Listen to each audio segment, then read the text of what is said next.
Booyaka Shaka, your main man returns. Today I return with more real-life RPG horror stories. Now this is the first time I ever saw a revenge character. Now when I originally was starting out, I was very open-minded in terms of you make whatever you want, you can do whatever you like, that's fine. I'm not going to be, as a game master, part of your character creation process. That is fully on you. And I'm 15, maybe 16 at the time, possibly even 14 at the time that I ran this game. I remember this over at nephew Scott's house, and I believe the person who was the perpetrator was named Dan McDonald. He was maybe 2 years older than I was. And I don't really remember who ended up taking the downfall here. But one of the players was playing a drow elf, okay? No big deal. In those days, most people played pretty normal things right out of the player's handbook. But somebody want to play a drow elf, okay, that's fine. Something happened. Player versus player ensued. And the guy playing the drow elf, I can't remember who did that, killed Dan McDonald's character. So Dan goes, and when you make characters in my game, you always make them at first level. It doesn't matter what level other people are, it just doesn't matter.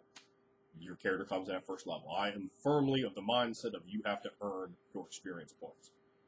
They're experience points. They're not give you points. You don't just get them. I've been in that mindset since I started playing RPGs at 10 years old. It has never varied, it's never changed. In fact, it is the one point in position I've been the most consistent on. So, but that whatever that other character was wasn't high. I mean, it may have been like second level, you know, at the highest third, but they probably were still first, to be honest and fair about it. So they have their character, and Dan flipping through the book, and he makes a ranger of some design that hated enemy, of course, is drow elves. He comes right back in the game with a hated enemy drow elf, and he had enough of a backstory. I was like, it made me feel very uncomfortable. I'll tell you that quite honestly. But at that point, I didn't iron fist it down. I was like, that's pretty butt, is what I was thinking. How are you going to just do that? But at the same time, he was like, well, drow, elves hate drow. And I'm an elf. And I was like, well, damn, elves do hate drow. And he gave me just enough where I was like, oh. I mean, I understood what was happening, where it was going. But he did anyway. And I'll tell you this.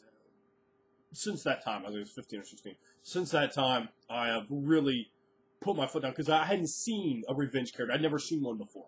I mean, a real straight up, pure revenge character. Remember, the word ranger equals revenge character. Boom! You get, what, like a +4 to hit him? And in 80 second edition, that's like, unbelievable. The specialization got you like a +1. And he's rolling with like a +4. Probably took specialization because I used to be pretty relaxed on letting rangers and paladins take weapon specialization as well as fighters. Pretty much everyone that I ever played with in AD&D 2nd edition did that as well.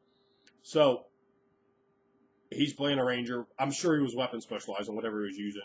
And, oh, I hate a drow. So he comes on, he kills a drow right out the gate immediately. Because remember, the drow doesn't really have any particular reason to be suspicious. And he can attack the drow because he hates the drow. So this was some more balls role-playing I've seen through the years. Remember, I didn't always have great players.